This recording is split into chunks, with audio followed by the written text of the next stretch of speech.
Hi, I'm Nadia Dunn. CCL TV are delighted to be here at the TFS Summit in Dubai, and I can't wait to catch up with Nils Walle, the founder, who's here to join us and tell us a bit about the event and what he's been up to since we last spoke. Nils, thank you so much for joining us today. Now, the last time I met up with you, it was virtual, and we're here in real life. It's great to see you. How are you doing? I'm great. It's unreal to be here in person, right? Yeah, how has it been getting back to normal? It's been fabulous so far. I mean, step by step, right? We're sort of getting used to how we should greet one another, which is a bit strange, right? Yeah. There are places where we can take off the mask, other places where we can't. So yeah, it's great. It's great to come back to the old, or to the new old. I don't know how to say it. Yeah. But yeah, we're very much looking forward to meeting everyone. Absolutely delighted about it. Yeah. How's it been setting up this event? Because there must have been such uncertainty around it throughout, you know, leading up to it the whole way, really. Yeah, it was. The issue we had in the beginning, of course, was we had no clue, no idea how many people would be able to come. We planned it a year ahead of time. We had it delayed once in April. We were supposed to have it in April, and then the whole variants came up. So from April, we delayed it to October, and it was still very uncertain at the time. So we budgeted for a small event. We said, okay, we take the risk in guaranteeing for 50 people, and it turned out to be a lot better than we had hoped for and expected, and it's been fabulous. Obviously, the majority of the people made a lot of last-minute travel plans to come. So we got the majority of the people to confirm only within the last, I would say, 4 weeks. Oh, really? Where we had a proper idea of how many people, we knew how many people would be coming only about 3 to 4 weeks before the event. Yeah. Wow. So how many people are here? About 104, if I'm not mistaken, yeah. And for so many of these people, it's the first face-to-face event that they've had, that anyone's had. It's, since 2 years, yeah. And you can see even the faces that I've seen around the hotel, everyone's so excited to be here and meeting each other in person. Many of the people know each other since a very long time, and they haven't seen one another, so they are absolutely excited to see each other, right? So yeah, it's been a long time, and we're all really excited. Yeah. And what are you most looking forward to with this event? I'm most looking forward to seeing everybody together in the ballroom and just having a good time and, you know, chatting with each other. That's what I'm looking forward to the most. Absolutely. And have you noticed any new trends within the industry throughout Brexit, throughout COVID? Yeah, well, obviously with the whole online video conferencing and virtual meetings was a trend. The whole digitization, that's already sort of started before COVID, as we all know, but the pandemic has sped it all up quite a bit. So we see a lot of the freight forwarders adopting technologies, more ready to adopt technologies, also more ready and willing to adopt working from home or having a hybrid model where they work from home and in the office. So that's sort of the trend right now that I sort of see. So there are things that we'll continue to see.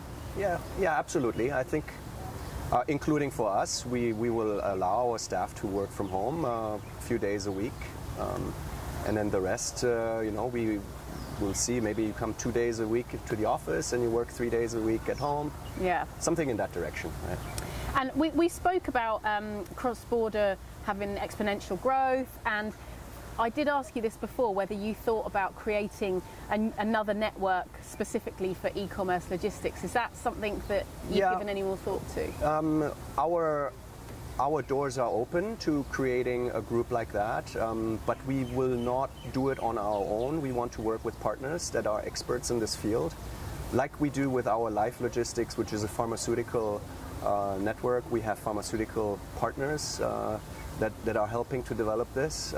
And for our CCC, our cold chain, which is Perishables Group, we have a partner that handles this group because he is in that field. He has also contacts, he knows a lot of agents there. So we would want to ideally also partner up with somebody that has a vested interest in this industry, right? Just doing it on our own, yeah, we could do it, but we are very busy on our other projects as well already. So we want to work with people that we like and that we know that are expert in that field, right? So do you have anyone in mind? Is that something? Not particularly. Maybe this event will show us, right? Maybe there are people that will come forward. Yeah, make sure we're the first to know. Come and let CCL TV know first. Absolutely. And how could CCL best capture opportunities and maximise the outcome at events like this? Yeah, so I get asked that question quite a lot, and I hear a lot of times when I'm in the meetings, I hear agents saying, hey, what cargo do you have for me? What can you do for me? You know, I try to tell the people, why don't you turn it around and say, what can you give? You should be going into a meeting wanting to give business to someone because you will get business back, right? It's about giving rather than taking. Yes. So that's sort of the approach that I will try to continue to emphasize, and hope that people, go into a meeting with an open mind of wanting to develop business together and not just being there and taking, because everybody's there for taking it. Yeah. Everybody can take. Yeah. Giving is harder, but you will also be assured of getting something back. It's about collaboration, isn't it? And actually, at so many events like this, although we haven't had any for a few years, it often, that is the word that I hear around, that, it's about collaborating and sharing thoughts with colleagues. So hopefully there'll be more of that. Yeah, absolutely, yeah. And what about Christian? How's Christian doing? Yeah, he's good. He's in the Philippines. He's, of course, upset that he can't be here. He extends his regards to everyone that is here, of course. But yeah, he's taking care of his family.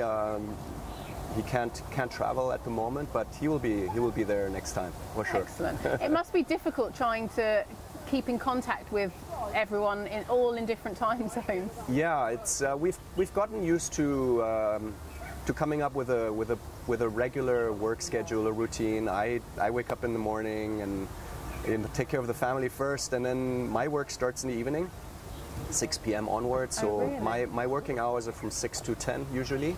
Yeah.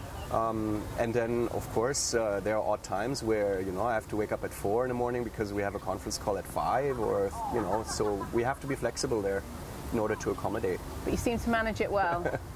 And you said to me last time, actually, that you and Christian see more of each other a lot of the time than you and your wife. Yes, that's very true. That's very true. I mean, I'm on the call with him almost every day, right? And no, it's great. It's great to be in touch with a friend also, right? I mean, he's my best buddy, so we get along great. So it's more fun that way too, to work together, right? Absolutely, always the best way.